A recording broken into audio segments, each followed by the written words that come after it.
What's Привет, up? What's up? What's привет. up, Ellie? What's up, Marat? How are How you? are you? Oh, good. Surviving. You look like it. You look like you need a haircut. What's going on? This is lockdown hairstyle. Yeah. Robinson Crusoe. Well, first of all, appreciate for you to hang out so late. I know you're one of those guys who likes to go to sleep early, so um, it's what na zdrowie, na Yeah, zdrowie. thank you. I'm drinking tea, man. Yeah. Herbal tea. Tell me. Where are you? I'm in Moscow for the Moscow. moment. Okay, Yeah. so it is a bit late. So No, it's thanks. 9 o'clock. It's okay. Oh, 9 o'clock only? It's 1 hour difference. Okay, I thought it was Uh, three. So okay. no. So it's middle of the day for you. Yeah. Half. Morning. How are you doing? All good, all good, all good. Can't complain. I've been long 2 months in lockdown, but now it's better. I think they're gonna open the border finally. So people can move freely, especially in Yeah, summer. sure. As they had the weather's nice. No, here is raining around 11 degrees. Yeah, but manageable. Everything is green, nice, but it's okay. 11 degrees. That's cold. Yeah, that's cold, but that's Russia, man. Well, cold. What Marat? Tell me what how do you spend your days when there's no lockdown, when there's no world pandemic? What do you do with your time, your free time now? Mm, well, what I like to do is I like to last 3 years, 4 years. I like to do the road trips. So traveling, road trips, and meanwhile I have some things to do to make money, make a living. So I'm between that. When I have free time, then I travel. So So business and pleasure. how do you make a living? I have a few things that brings me some cash every month, and it makes me happy and makes me yeah. Well, I can travel. So I'm not a zillionaire, but I can survive. Okay, it sounds good. And Yeah. and when you talk about traveling, it's hiking trips or what type of trips?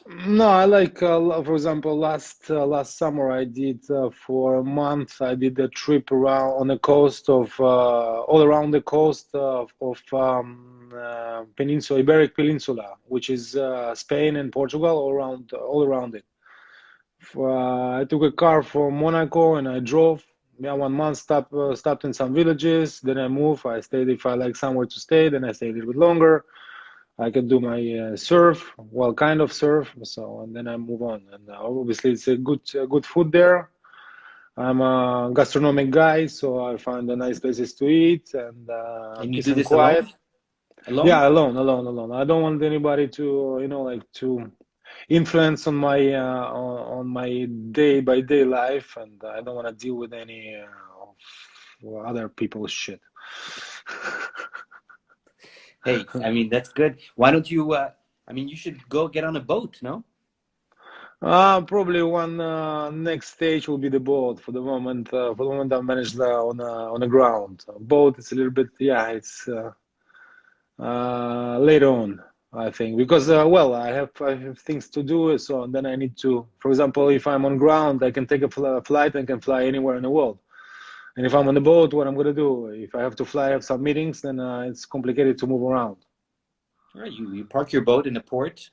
Yeah. First, I need to have a boat, so I need to make a little bit of money or to make a There you go. boat. So There you go. yeah, Okay. it's getting there, getting there. It sounds nice. Uh, It sounds like you're enjoying yourself. yeah. I'm enjoying. I'm free. Do whatever I want. I live how I want. I don't depend on anybody. Nobody has influence on me. Um, it's the best, actually. It's the best time for the moment. I can't complain. That hasn't always been the case for you. No, I started to live my life 4 years ago when I had completely changed the way I changed my perception on everything what I do in life and what's life about. And before I was living for somebody, for expectation of somebody, expectations of myself, patterns, programs. You should be like this. You should be like that. This is this is the way people live, and I actually don't want to live like everybody wants. Everybody thinks they need to live, because nobody knows how to live the right life. Everybody talks about it, but everybody's. If you scratch anybody, everybody has skeletons on a wardrobe, and they can't deal with it, and they run away from it. And then these kind of people, they teach you how to live, how to behave, what to do, when to have kids, when to have family. Everybody knows everything about other people's life, and they don't know anything about themselves. So that was my case, and I was listening to these yo-yos for quite some time. So and then at some point, I decided that to live my way, take my path, and take responsibilities for my actions, and trust me, my life couldn't be any better than now. But it takes time to change, to switch, because you have old habits that are pulling you down, and you need to be strong and trust yourself, trust your inner voice, and move on. And of course, a lot of people, they're gonna be against you. You're gonna lose a lot of so-called friends that are not friends, and I thought they were my friends. So then when you start to clean your surroundings, you can start to clean yourself from inside, starting to resolve your inner problems, inner programs, and so on. So it's quite a work to do. You need to accept you need to accept that you're allowed to make mistakes, and you can accept that you are, well, because we are humans, and we're allowed to do, yeah, we're allowed to do mistakes. It's the most, and don't believe that you are such an amazing person, because we are humans, and nobody is perfect here, and perfection doesn't exist. And anybody who tries to be perfect, it means that he's hiding something behind it. Okay, I like it. I like it. Okay. I hear that you're a big surfer. This I did not know. Well, big surfer is not. No. It's not my case. Well, first of all, you're a tall guy, so you're big. Who trolled you? I can't. I don't reveal can't my reveal, sources. no? You crazy? Okay, you can't reveal my. Yeah. No, but you're passionate about surfing. No, I like it. I do it. First of all, it's a perfect exercise for fitness exercise. You have 2 hours in the water. You work out. You need, because you slide a couple of waves, and then what do? You need to crawl back, and then it's 2 hours. You do exercises. Then you have unbelievable lunch on the shore. Tuna steak with a good beer, and watching the other surfers do what can be best, and then you take a rest. You go to sleep. I don't know, but that's the life, and surfers, they know the life. Yeah. It's not scary. It scares me. I'm scared of surfing because I'm scared of being stuck under a wave or getting hit by another board, or I don't know. Yeah, well, don't go to Nazaré, to Portugal, man. Then you have a 30 meters wave. So I mean, you don't need to go there. I'll go, but I'll just stay on the beach and watch. Yeah, it's one of the options. And I'll have the tuna steak and the beer that I can do well with. You smart. Yeah, exactly. Well, listen. First of all, so thanks for being with us. We are trying to make Roland Garros, the spirit of Roland Garros, live throughout these 2 weeks, which should have been the weeks of the tournament originally. The tournament will be taking place later in the year because of everything. When is it? It's looking very good. It's looking very good. When? End of September. Oh, okay. So try and fit that into your schedule between 2 road trips, and we'll see you there in person. Maybe we'll share a tuna steak in Paris. I know a couple places that make good tuna steaks. Oh, okay. I count on that. Okay, but in the meantime, we've been exchanging with a bunch of guys, girls. All of these players that have made this tournament have written the history books of this tournament, and I was, thinking of all the people that we're trying to reach, and I couldn't fathom not speaking to you.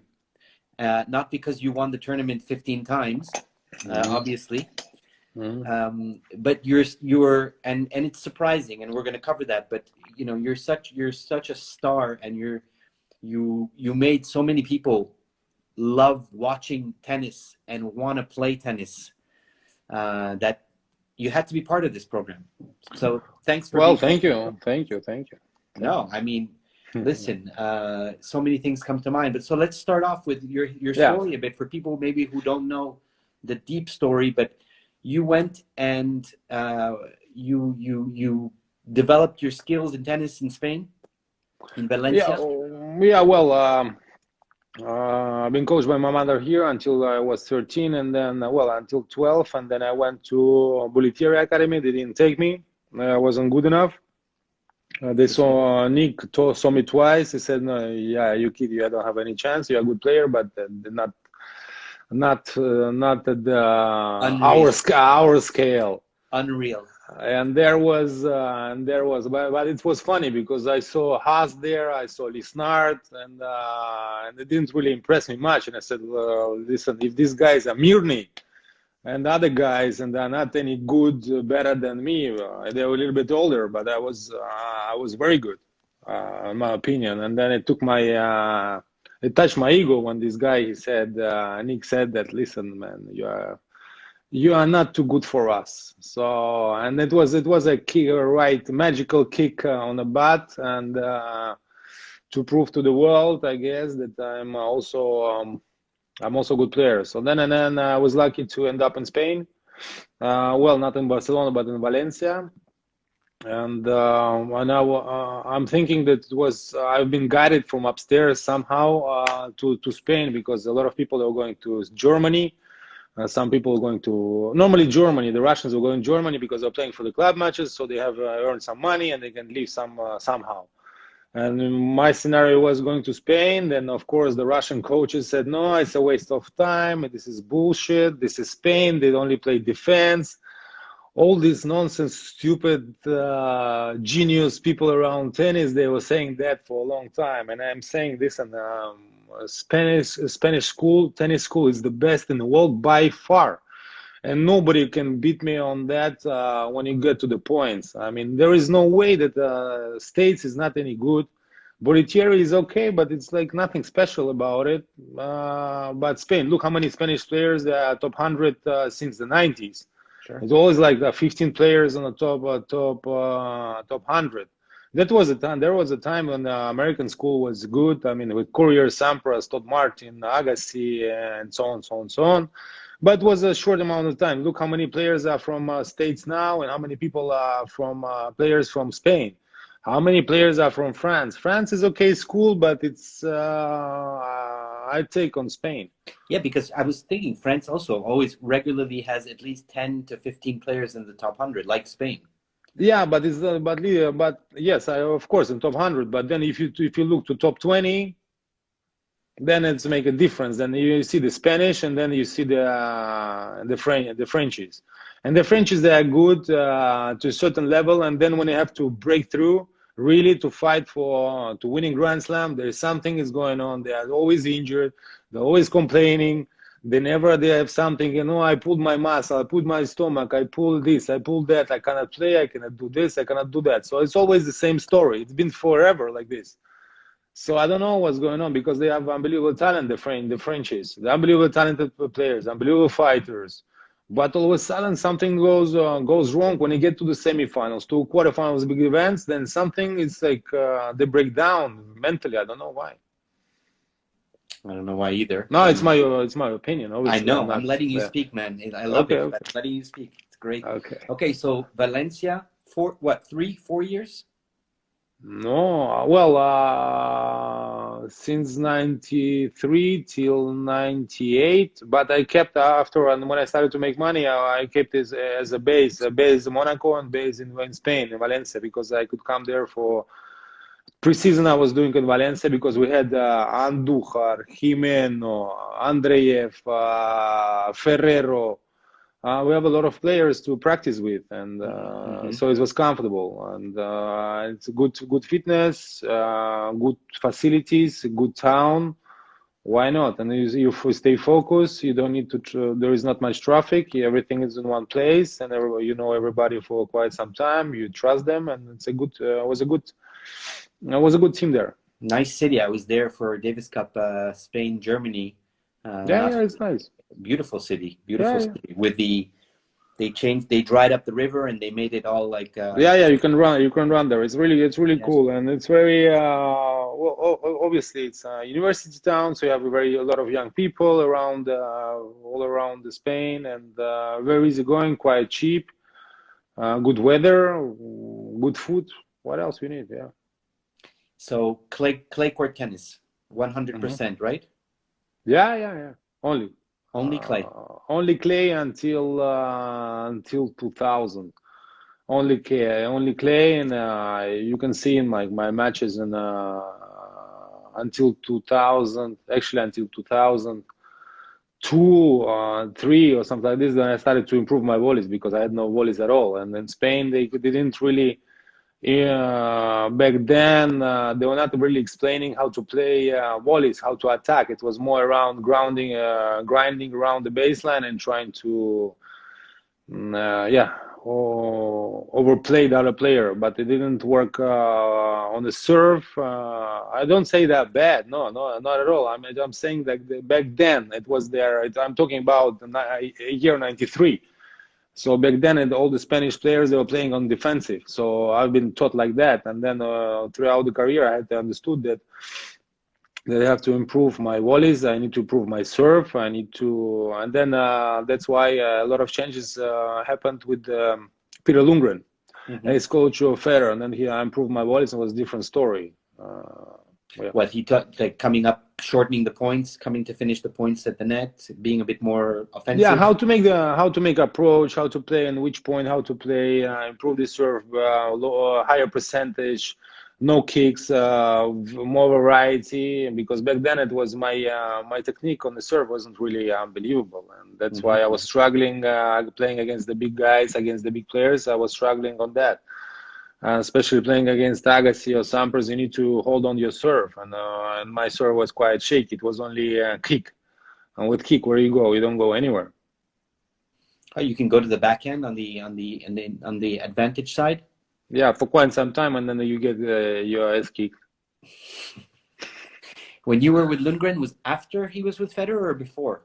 No, after. Peter did a great job with Roger, and I think Roger, he's a genius in tennis, but I think he started with Peter, and then when they split up, I saw the opportunity.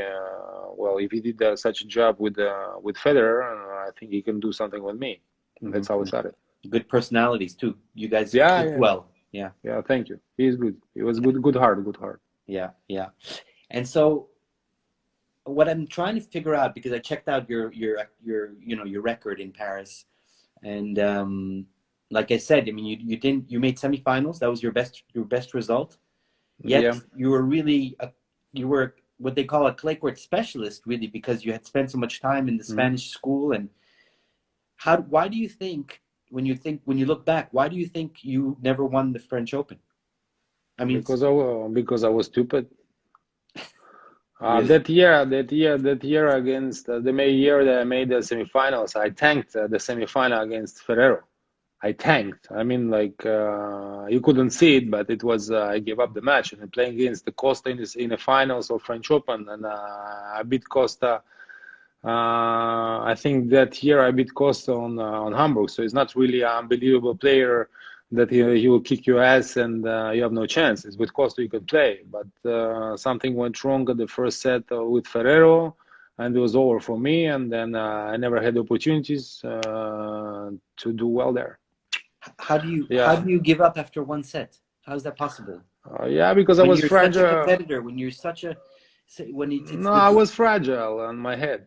I was very fragile, and then I could look very, very focused and very strong in the head, but I was on the edge every time, and it depends. I couldn't keep my emotions. My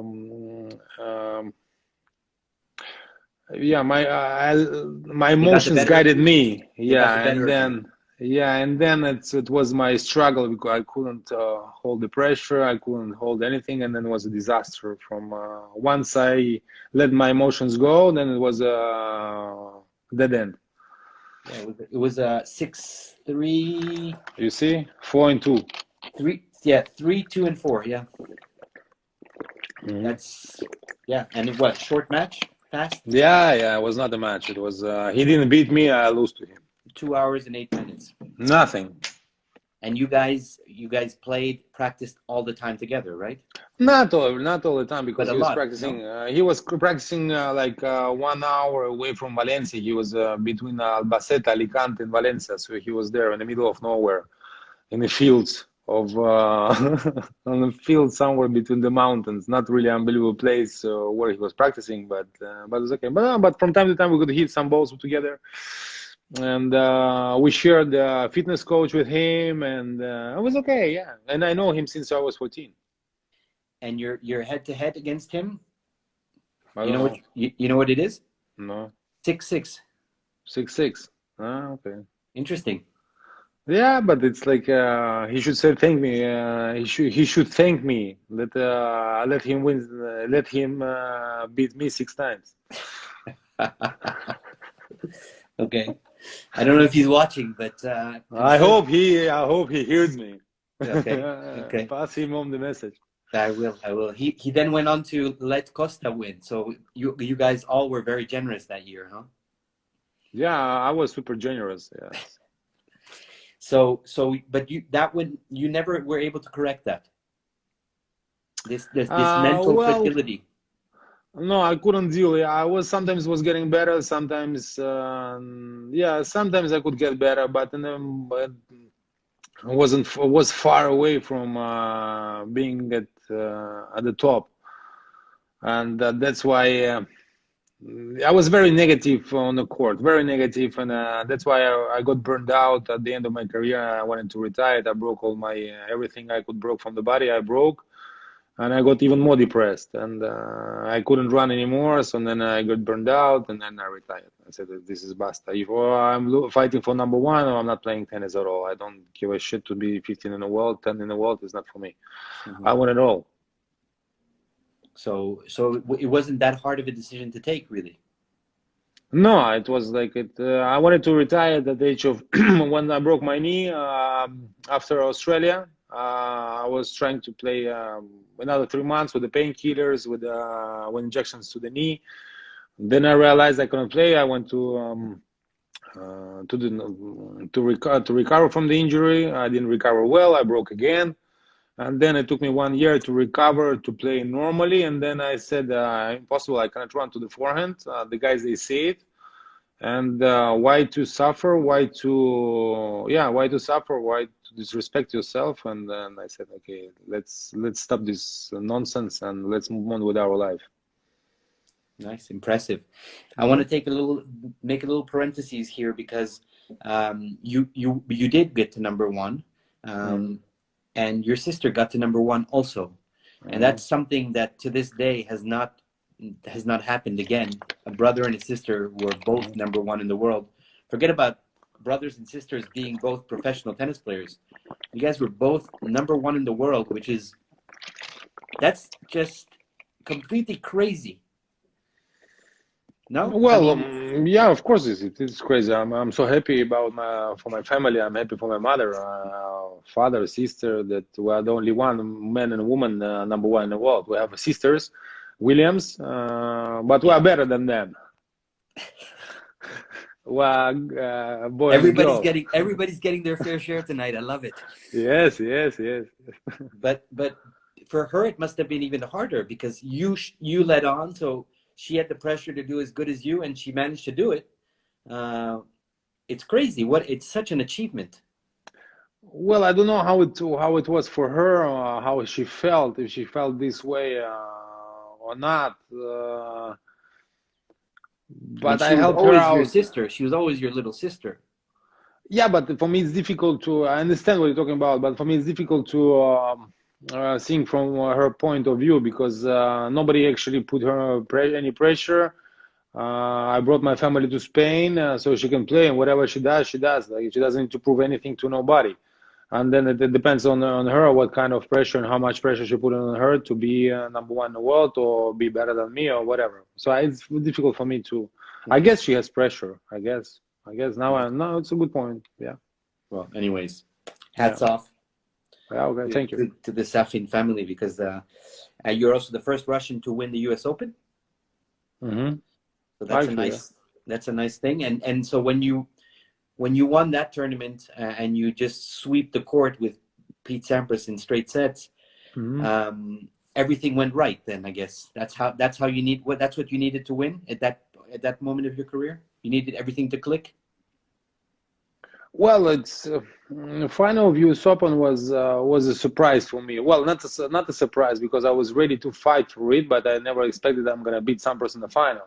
Even though I beat him in the semifinals in Toronto, and I won that year, but especially playing in US Open, New York, final. I never played the final in my life of the Grand Slam. So for me, it was quite difficult to understand that I can beat him. And when I beat him, I didn't know what to do with it. It's like it fell down from the sky, and I had to deal with this. And then a few weeks later, I became number one. It was even more pressure on me. I fall down, so I didn't know how to deal with it. I had no one around me who would guide me and give me the confidence, give me the guidance how to take it.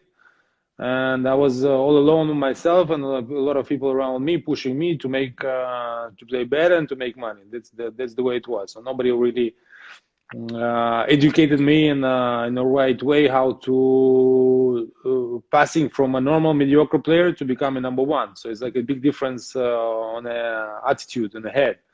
It's a big difference. Once you are number 10 in the world or you're number one, it's quite different. And I didn't know how to deal with it. Yeah. It's interesting because you mentioned money a few times, and I feel like that's something that Russians have no problem talking about, no problem saying that they're playing for money, they're playing to win money. It's not a taboo for you guys at all. No, well, we came from a very poor country. No, our country was rich, but the people were poor. We have to realize that. I grew up in an apartment of 20 square meters. You have to understand, the four of us. So for money for us, it's very important. It's a very serious issue. We started to make money only when Soviet Union fell down. So then Chesnokov, Volkov, Cherkasov, Olhovsky decided to make a little bit of money. The hockey players, they started to make money. They could travel outside of, they could go to US to make money. So for us, the money issue is okay. We can talk about it. Why not? And some of them, it's a motivation. You need to support your family. It's not like you live in France and you get the salary and everything's okay. You dress in Lacoste and you walk on the Champs-Élysées, and it's not like this, the life. And the life for us, yeah, you see, Frenchies.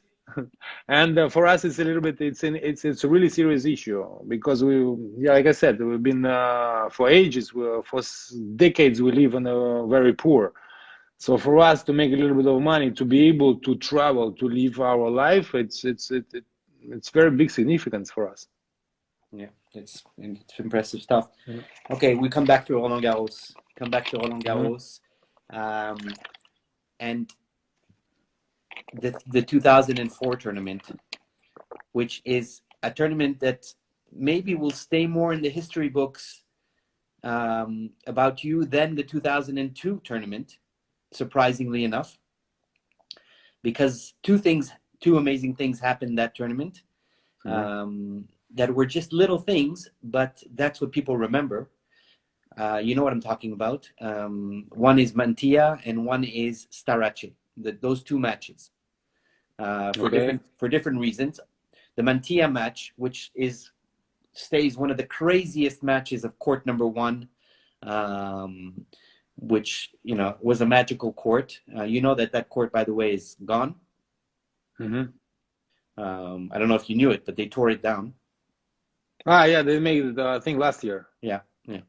In fact, if you're interested, I can hook you up with a chair from that court. They made chairs. BNP Paribas took all the chairs from the stadium and made chairs out of them. Wow. Okay. Yeah. Cool. Can I interest you in one? You can put it in the trunk of your car so that when you on a road trip you can. Very important. Yeah. Thank you. Okay. During that match, this point where a crazy point to which you win because you go for a drop shot and you put it cross court and an amazing shot. You don't touch the net. Nobody knows to this day how you do not touch the net on that shot, and you pull your pants down. Yeah. Yeah. Yeah, well, it's I well, know it's an, I know that people have talked to you about this thousands of times, but we have to talk about it because it's part of you. I find that it shows, it reflects very much who you are. well, like I can explain it very simple. First of all, the match against Mantilla was very long and very good match. We played both. We played good tennis, like a really good, good match. And then there was unbelievable point, very long rally. I made a drop shot that I never did in my life. It was impossible. And in Spain, there is actually in Spain is always if somebody makes an unbelievable point or if somebody is robbing the point or something like an issue, they pull the pants down. So it clicked in my head. I wanted to pull the pants down. I don't know why it happened. So it's coming from Spain. So you see the Spanish influence. So you throw it back on Spanish. Because Bad education. he looks at you. He looks at you. There's a look on his face where his eyes go like this. They're like, "What is he doing?" So he knows what you're doing. Then I don't know what he was about the drop shot that I made or that I pulled the pants down. no, So the pants. sure, ask He, Mantilla. Well, I will ask him. do you guys have you guys talked about it? No, but it's no, not actually. He didn't even ask me that. But the Spanish were okay with it. I think because it's for them. If you play the satellites and the challengers in Spain, this is normal subject. It was like okay. All money tournaments in Spain, like left and right, they're putting pens down. They're Okay, throwing, they're insulting each other, they're grinding, and it's like it's a good school actually there. but so So it's that's not. why. But pulling your pants down is not an insult in that case. No, at all, at all, at all. It's the other way around. It's like wow, like look what I did, and it's like a surprise, but nothing against the guy, at all. And the referee gives you a warning point penalty. Yeah, but this is normal. But then I got pissed, but it was my mistake that I got pissed. I insulted him. I shouldn't have been insulted. I wasn't really educated back then. And then I realized it was a mistake. Yes, he did what he did, but he understood that this wasn't that was the issue. I didn't want to do anything else. I didn't want to insult anybody. But he had to call the penalty point because that's French Open. You're on TV, man. So what? I mean, that to me, that's crazy. The lack of psychology of giving you a penalty on that is amazing. For me, Yeah, but it's okay. it's part of the story now. But yeah, it's okay. But it's actually I could apologize to the umpire. I shouldn't say what I said, but now it's easy to say. And but I think we're okay who every was time on we the see. chair? Who was it on the chair? Do you remember? The Brazilian, I forgot the Brazilian guy. Maybe it will pull out. Maybe it will come up to me later. Okay. Okay. Forgot. And then the following match against Potito Starace, that was on court Philippe Chatrier. Yeah. And you win that points at a match 7-5 in the fifth. And you have, to this day, I don't understand how you were able to play because you had Carlos Bernardes. Bernardes Carlos was there. Bernardes. Carlos Yeah. Bernardes, yes. Yeah, we have people that are helping us. Yeah. No, I saw it. Yeah. Thank you, guys. You have 10, I think it's 10 blisters on your hands. Yeah, I don't know where this came from, actually. I never had so many blisters on my hand. And actually, this year I was playing unbelievable tennis. Even and I came up from a very difficult match against Starace. I came out very difficult match from Mantilla. And I was improving. And then after Starace match, I don't know what happened. I had no more. Yeah, it was like no more. How do you call it? Skin on my. Yeah. So I was bleeding, and then I played against an Albanian, and I was a present to him. And this guy, he never invited me for the dinner. Jesus, what's wrong? They're so cheap, the players. My God. I have a list of actually of people they should invite me for dinner because I made them win so much money. It's a joke. First one is Santoro. He's the greediest person on the tour. You know how many matches? He won 9 matches against me. He never invited me, never said thank you. Santoro, greedy. I swear to God, it's next on my list here. Fabrice Santoro. Okay. I will give him a strong. No, let's talk about Fabrice. Okay. He was your dark horse. He was for some reason, the guy you were hardly ever able to beat, right? Mm. How do you explain that? I mean, why is it? He wasn't powerful. He was amazingly talented, obviously, tactically, one of the best guys on tour, very smart, tennis smart, but you overpowered guys all the time. And him, for some reason, he just made you go crazy. Well, it happened to me after the first match when we played against each other. We played in Washington. I don't know which year, in 1800 something. I was young, and he toyed with me because the way he plays, it's no pace, and I was playing really good. And I didn't pay attention as I looked at the guys that play ugly, like I didn't understand what this kind of game. And then when I came up to the court, he toyed with me, and I felt so uncomfortable. So he got under my skin. So it was psychological. I couldn't get out of my head. So the next matches I played against him, it was it's always putting up the image of that match. And it's getting worse and worse. So that's what happened. And I didn't prepare for that match. I'm looking right now. He owns a 7-2 record over you. 7-2 record. 7-2. So yeah, you should invite me for a few dinners now. Yeah, definitely. You beat him twice, and both times it was in Germany. You beat him once indoor in Stuttgart, which was 1,000 back then. Ah, wow, I forgot about this one. And in Halle on the grass. That was the last time you guys. Halle, I beat him in Halle. Yeah, he retired. Couldn't deal with the pressure. That's it. You were his dark horse. Yeah. But yeah, I mean, that's an amazing thing. I want to go backwards in time very quickly to your first Roland Garros, which is in fact your first Grand Slam. That was the first Grand Slam tournament you played, was Roland Garros. And you played qualies. You came out of qualies, and you drew Andre Agassi. So first I want to know what goes through your mind when you come out of qualies, your very first Grand Slam tournament. You look at the draw and you see Andre Agassi on your line. Well, first of all, I almost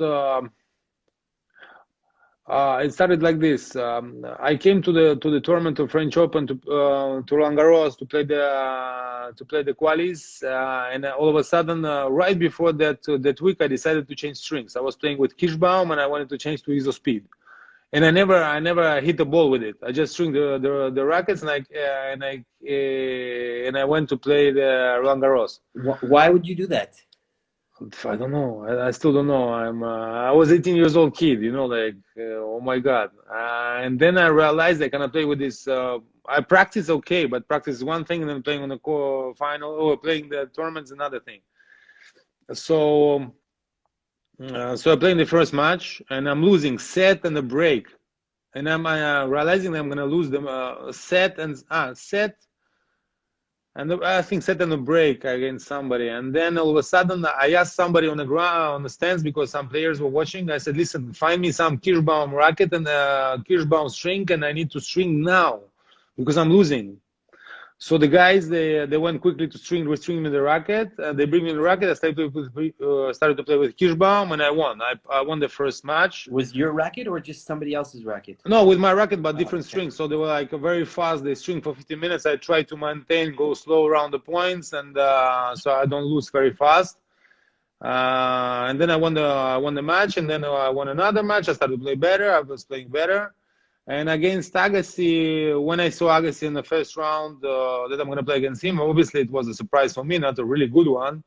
But for me, it was a revenge, because we played the Davis Cup a few months before, Russia against States. Yeah. And it was my first Davis Cup. So Agassi kicked my ass like really easy, 3-3-3, and I was picking up the balls all around the court. I couldn't do anything. So everybody's like, Russian, like he's not so good, and then this and that and that. But then you really touched you played 5 sets against Courier in that same Davis Cup match after. Yeah, but still, the Russians are always very negative, and I was saying, no, but you're not good enough. Spain is bullshit. So again, they started with this nonsense. geniuses of tennis. And then for me, it was I could, even though I lost very easy, but I could see that I have a chance against Agassi. But I need to just get used because I didn't play much on a hard court. But on clay, I realized that I have a big chance against him. So it's like wasn't really. I didn't come up there and saying, okay, I'm gonna lose very easy. No chance. I'm gonna fight for it, and that's why I fought. That's why I beat him because he didn't surprise. He surprised me in a way, but he didn't surprise me unbelievable. It's like he didn't impress me that much. It's all around entourage against around Agassi. That was the key. Right. Because Agassi, because I had a poster of him and Nike, and he's you know, he's a legend and whatever. He won Was he I don't your, know how many who was your Grand idol? Slams. Was he your idol? No, he never he was my idol. My idol, I liked very much Goran. I liked very much Krajcek and Magnus Larsson. Okay. Tall baseliners, but they can play the ball. Yeah, that's what I became actually at the end of my career, more or Hmm. less, but less, Hmm. more from the baseline. Base. Very few people say that their idols were Krajcek. It's Yeah, it's impressive, no? respect, man. Respect. So you make it past the round. Well, Agassi also, we have to say, he's in the middle of he's in the midst of his comeback. Who? He's, at Agassi, when you play him, he had gone through his Yeah, rough, he dropped patch. like, yeah, Yeah. he dropped like 117, something like this, and he came back. Yeah, also he has some issues with his father, from what I know, and also he has difficult youth, supposedly. Yeah, yeah. And they had to deal with the pressure, a lot of pressure, and this is his story. And but he managed. He made an unbelievable career. Well, yeah, and then he won. He finally won in Paris the year after. So that was. So Yeah. he lost first round to you. So you win first round of the first Uh-huh. match against Agassi, and then you play Querten in the second round, who is ranked 8 and who is title holder of the tournament. Mm-hmm. And at this point you're like, so this is at this point you're like, when is this going to stop? No, I mean. Well, against Querten, I came out in the court just to play the match and let's see what's gonna happen because that match I thought I'm not gonna beat him because I watched him the year before. I was playing the juniors the year before and I lost in the first round. So for me, it was a little bit like very difficult because he was really good clay court specialist and very good. And then I started to play the match and I realized that it is nothing special. Okay, he's good. I'm not saying he's good, but he's not killing me. You know, like he's not whipping me out of the court. He's not killing me with the aces. He's not killing me with the winners. I can play my game, my tennis, and let's see what's gonna happen. And I started to play. I realized that I have to hold my serve. I have to attack on his second serve. So basically, try to take your chances and attack. Don't let him attack you. And let's see what's gonna happen. And I was fearless, and I was playing. I have nothing to lose. I'm playing on a center court. I'm playing against the former champion of the French Open. So what I have to lose? If no matter what match I will do, they will say, "Okay, well done. You lost to the winner." So it's okay. If I win, I win. So it's like always a plus. And he has to deal with the player pressure because I'm young. I'm 18. He's I don't know. He was back then 22, 23. So he has pressure, more pressure because he's playing with a younger player and I'm 115 in the world. So for him to lose to me, it's very painful. For sure, he has everything to lose in that match. Yeah. So that's why that's how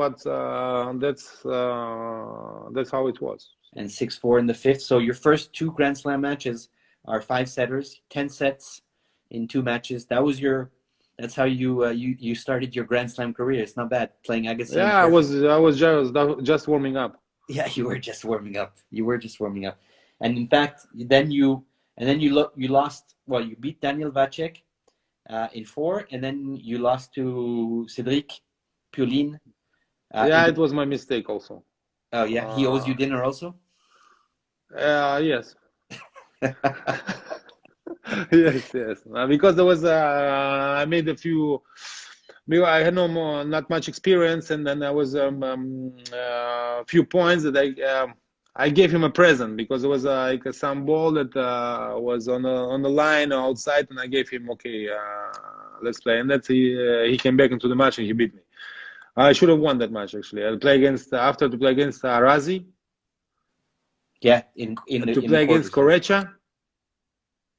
So it was a good year for me actually, and I was playing better and better. But I had no experience back then, and I had no. I was traveling with the coach with Rafa, the guy from Valencia. So he didn't really have an experience traveling with the professional tennis players. He couldn't really help me out much on how to base your strategy or tactics against these players. So it's kind of lack of experience from him also.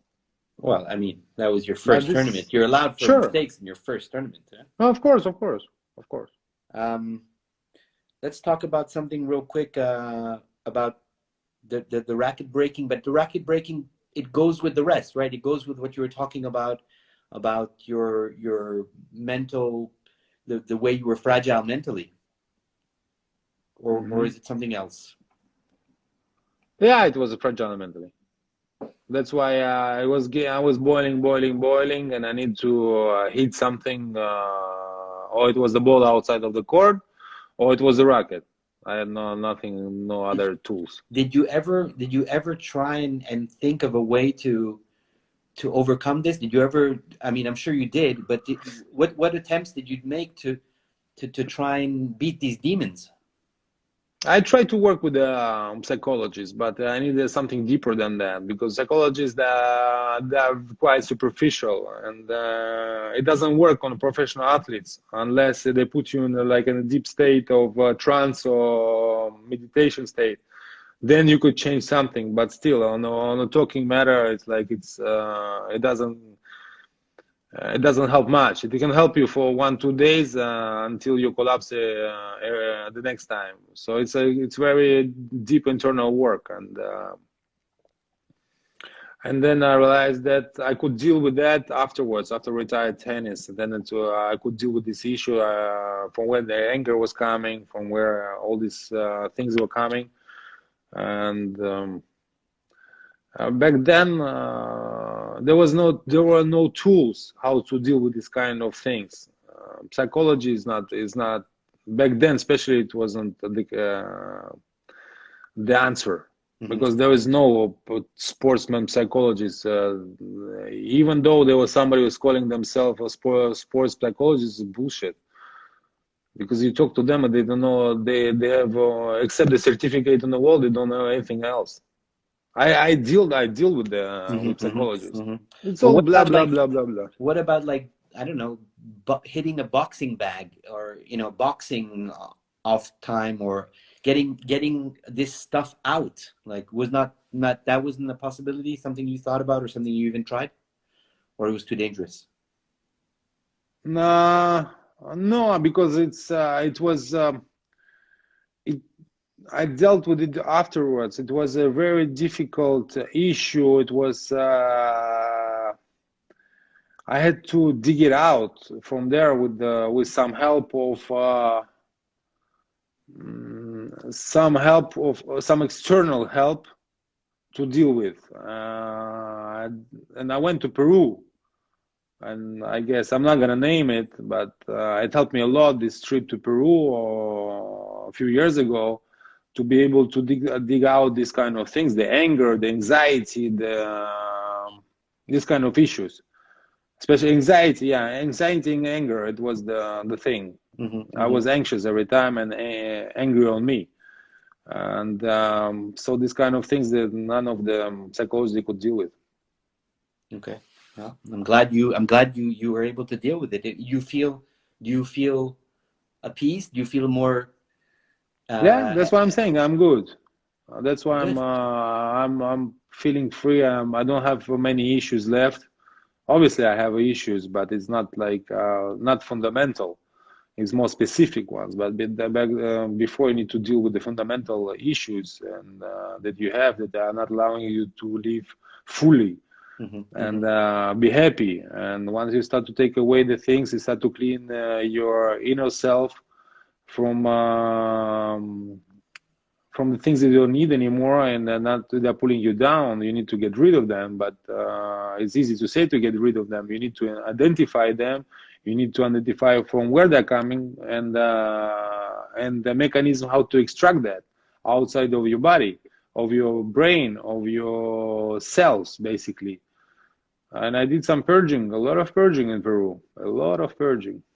Good for you. Good for you. Is this something you would have liked to have done during your career? Sure. Yeah. Sure. But back then it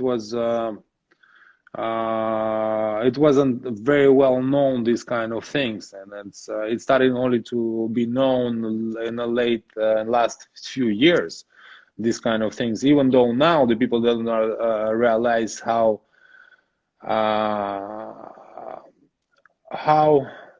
important and how it's very delicate matter what I'm talking about, these issues with these kind of things in Peru that we do, because it's not for everybody, and it's very important to find the right guide there, because you can get wrapped up even more, and then you start to think that you are clean, but you get wrapped up even more, and you have ego grown much more.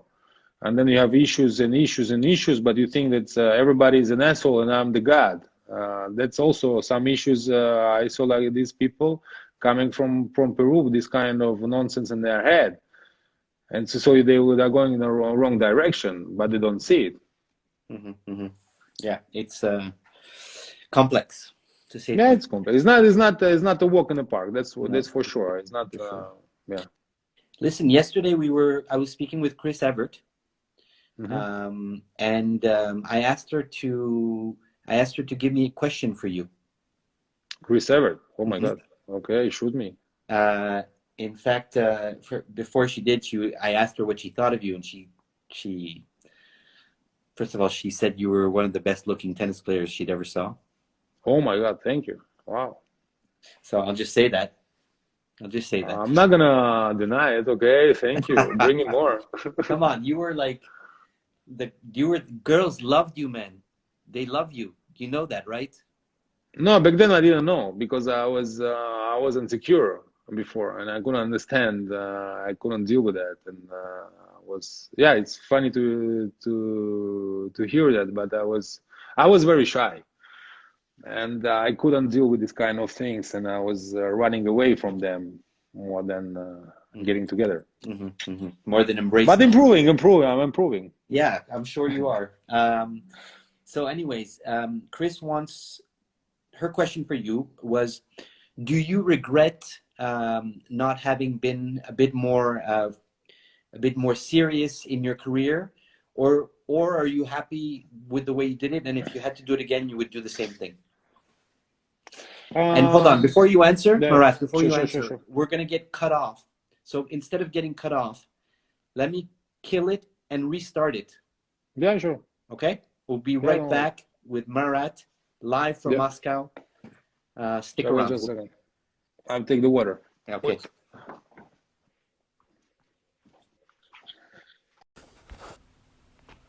Where is he? Okay. Boom. Fly monkey. There he is.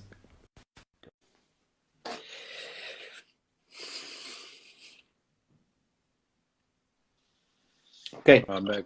And we're back. And we're back live from Moscow and the Côte d'Azur. I'm on Côte d'Azur. Oh, okay. Where about? I'm right next to Nice. Oh, okay. Yeah. You like that part of the world? Yeah, I'm coming there in a few weeks. Oh, okay. A couple of weeks.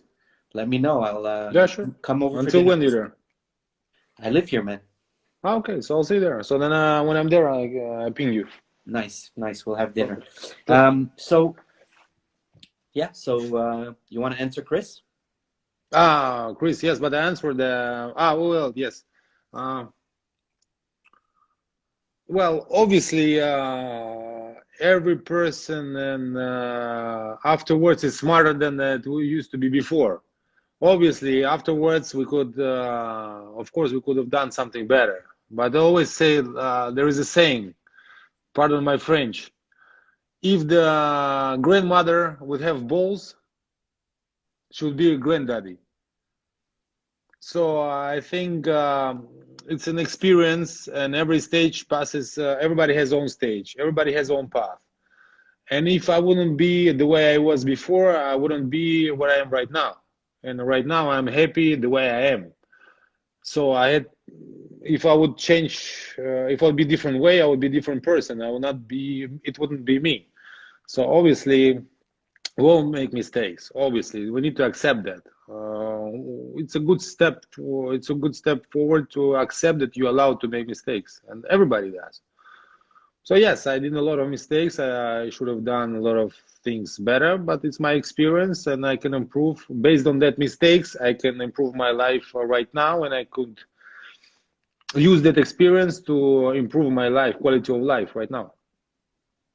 So, okay, but do you think that your tennis career, only the tennis career part of your life, had you Yeah. done things differently, would have been a lot more productive, a lot more efficient? Would you have won more titles? I would say it would be more pleasant. Once it's more pleasant, then it's obviously the results will come. But I was suffering on the court. For me, it was so much stress that I had to play against the player and I play against myself. So I was playing against two, and it's too much. You know, you play against Federer and you play against yourself. How are you gonna beat? You can. It's difficult to beat Federer. Now you have also you on the other side, and you have to deal with that. So it's quite complicated. Of course, it's impossible to. So if I would feel more free and I would feel more, I would enjoy more. Of course, there would be different results. Obviously, I would still be probably. Well, I don't think that would still be running because tennis will become too boring for me because I would beat everybody and very easy. How old are you But today? How old are I'm you 40, today? man. I'm You're 40. 40. So, Yeah, I'm doing comeback yeah, next year, well, man. you're coming back next year? Sure, man. I dare you. I Federer is dare still you. Federer is still playing. He's a granddaddy also, so I can He's come not a back. granddaddy. He's only 1 year younger than me, man. Yeah, but he's 38.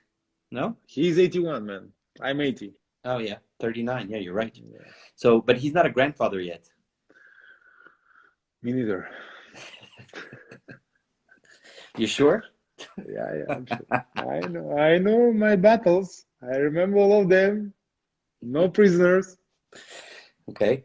Um, Tomorrow is going to be in your place. Is going to be another Roland Garros champion. It's going to be Arantxa. Hmm. So, I mean, what you knew her? Well, I knew her afterwards. We crossed. Well, every time we see each other, we give a kiss like two Spanish people. Um, of course, I know her as a player. She squeezed the most out of her in her career. That's for sure. Hard worker, no forehand, ugly serve, but she managed to. But she's a hard worker. I mean, like I take the head off in front of her because to play against Graf, Sabatini, Novotna, and so on, so on, so on. You know how many great players there were back then, and then she managed to be around them and be very successful. Mary Pierce, Monica Seles. Monica Seles, yeah, it's a whole group there. So she did pretty well. Okay, so what would you like Chrissy had for you? What question would you have for her so I can ask her a question tomorrow?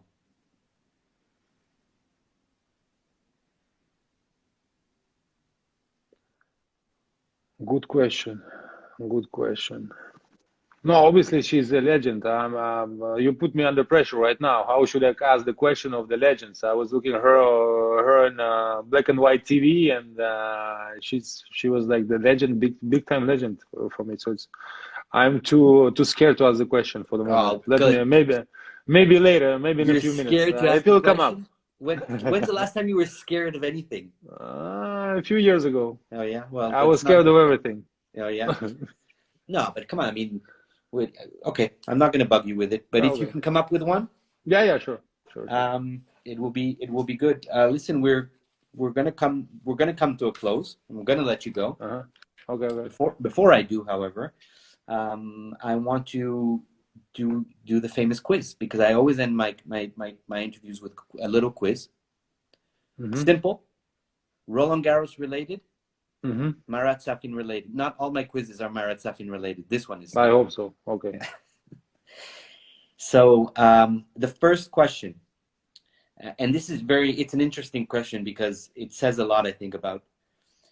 But let's see if you have the answer. You played 37 matches in total in Paris.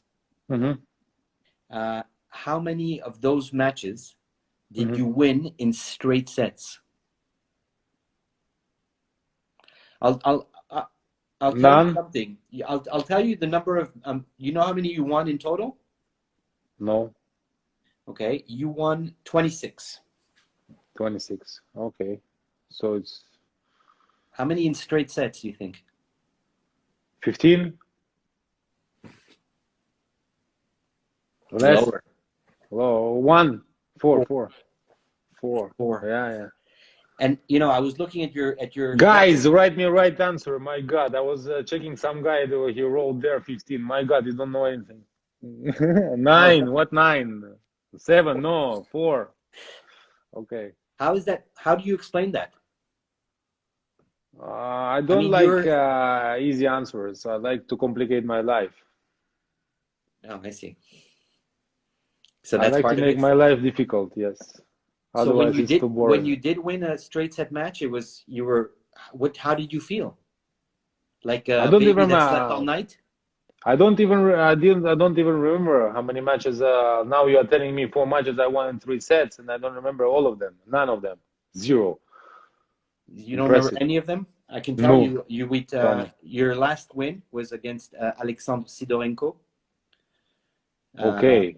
Okay, so he was 145 in the world. So okay, fine. But you beat Vicente also in a first round match. Fernando Vicente? Yeah, 1-3-1.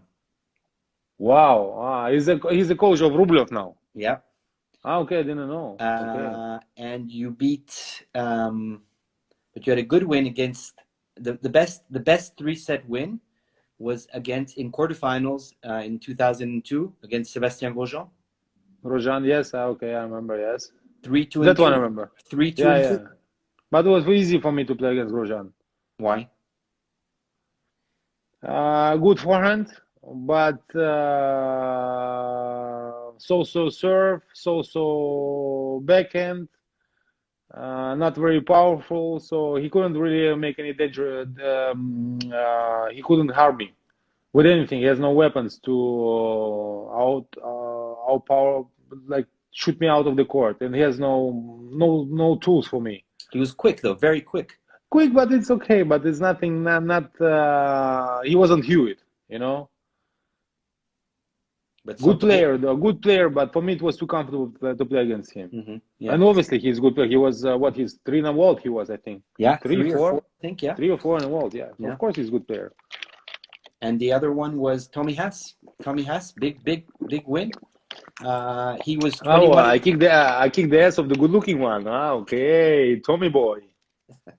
The one that was at the Bollettieri Academy. You see, a few years afterwards, I had to show him, listen, man, you remember me. Did Nick Bollettieri ever come back to you later in your career saying, wow, I should have probably taken you in? Yeah, of course. He was very cool about it, and he was very cool. I saw him in US Open when I was 18, and we crossed on the court, and the guy, and you have to understand that I was at his academy 12 years old, and you know how many thousands of kids have passed by through his eyes, through his court, and the guy came to me and said, listen, Marat, I apologize, I made a mistake in my life, I was surprised, because, and I really respect that gesture. They could, because it means that the person who can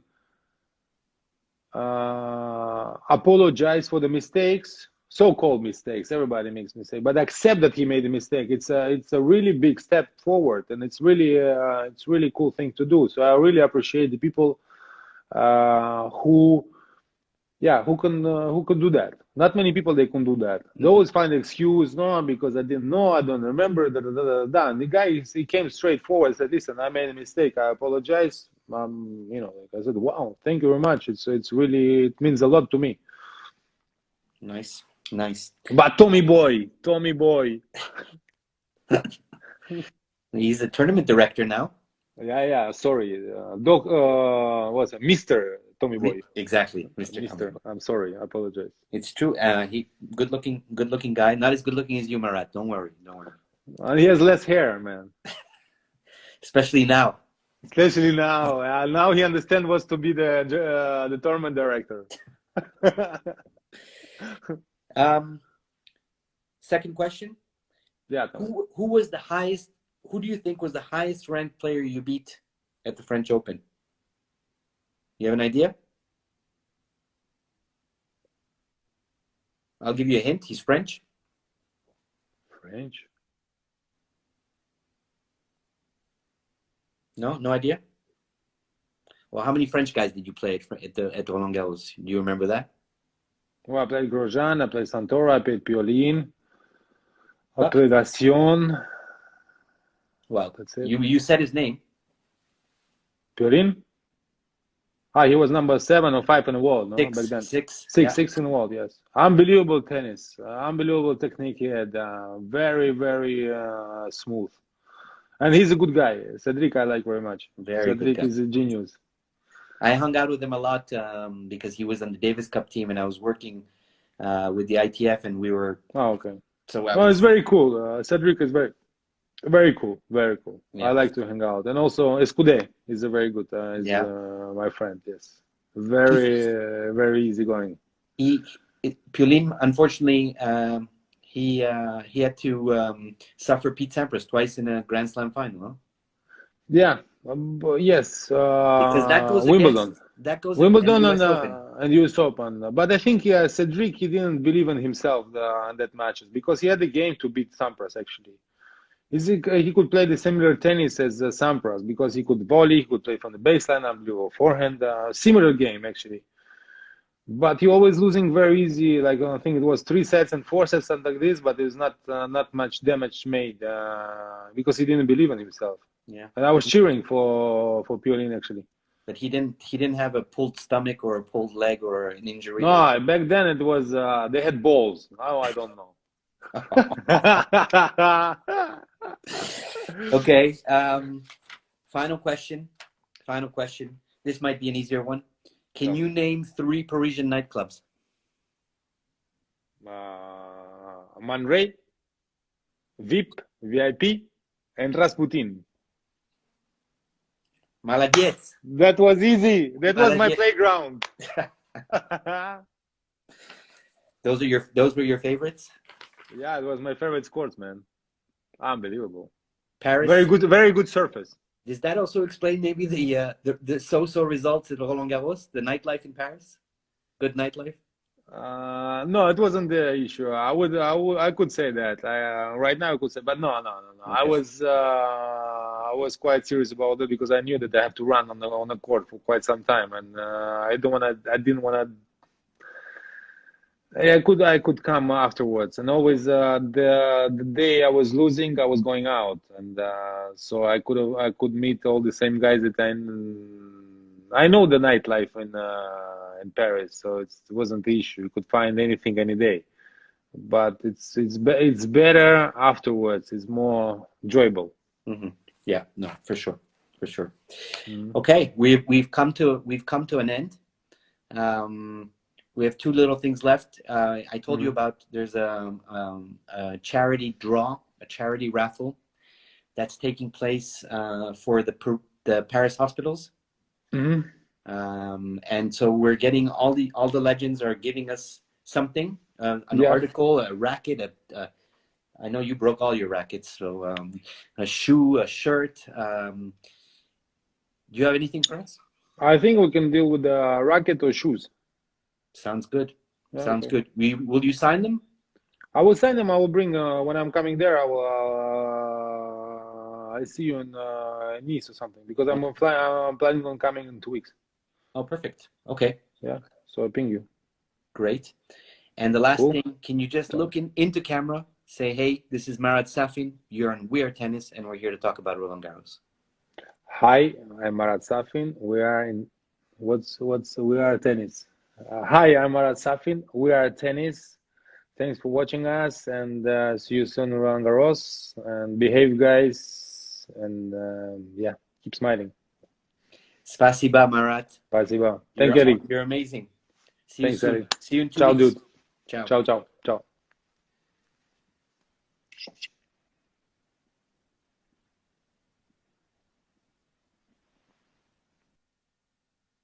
And he's gone. Well, that was an amazing moment. What a guy. What a guy. Very inspirational. We will see you all tomorrow, and we will be hanging out with Arantxa Sanchez. Demain, donc, rendez-vous avec Arantxa Sanchez après cette super interview avec Marat. On s'est régalé. Je me suis régalé en tout cas. Voilà, je vous dis au revoir, je vous dis à demain, hasta mañana, y para hablar con Arantxa. Adiós.